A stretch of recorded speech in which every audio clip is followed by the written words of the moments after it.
The Voyagers were guaranteed to work only until the Saturn encounter.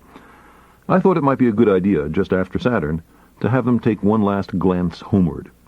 From Saturn, I knew, the Earth would appear too small for Voyager to make out any detail. Our planet would be just a point of light, a lonely pixel, hardly distinguishable from the many other points of light Voyager would see, nearby planets, far-off suns. But precisely because of the obscurity of our world thus revealed, such a picture might be worth having. While almost everyone is taught that the Earth is a sphere, with all of us somehow glued to it by gravity, the reality of our circumstance did not really begin to sink in until the famous frame-filling Apollo photograph of the whole Earth, the one taken by the Apollo 17 astronauts on the last journey of humans to the moon. It seemed to me that another picture of the Earth, this one taken from 100,000 times farther away, might help in the continuing process of revealing to ourselves our true circumstance and condition.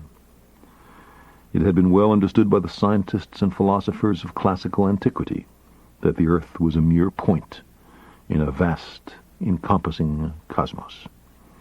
But no one had ever seen it as such. Consider again that dot. That's here. That's home. That's us.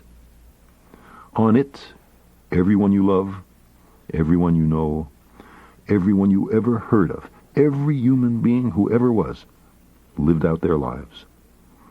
The aggregate of our joy and suffering, thousands of confident religions, ideologies, and economic doctrines, every hunter and forager, every hero and coward, every creator and destroyer of civilization, every king and peasant, every young couple in love, every mother and father, hopeful child, inventor and explorer, every teacher of morals, every corrupt politician, every superstar, every supreme leader, every saint and sinner in the history of our species lived there, on a mote of dust, suspended in a sunbeam.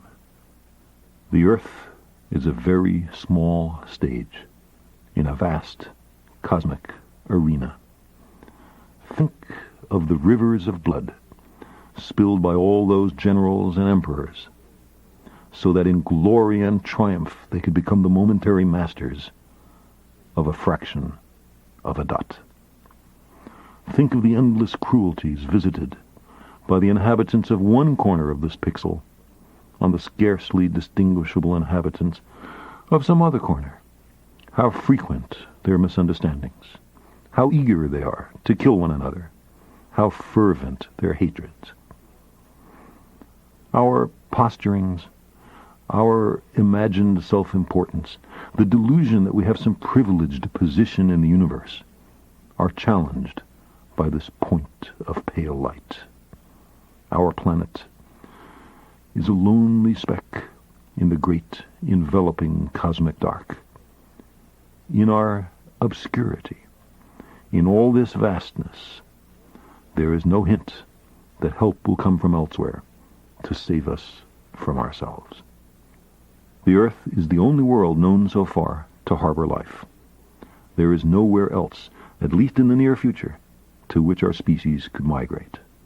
Visit? Yes. Settle? Not yet. Like it or not, for the moment, the Earth is where we make our stand. It has been said that astronomy is a humbling and character-building experience.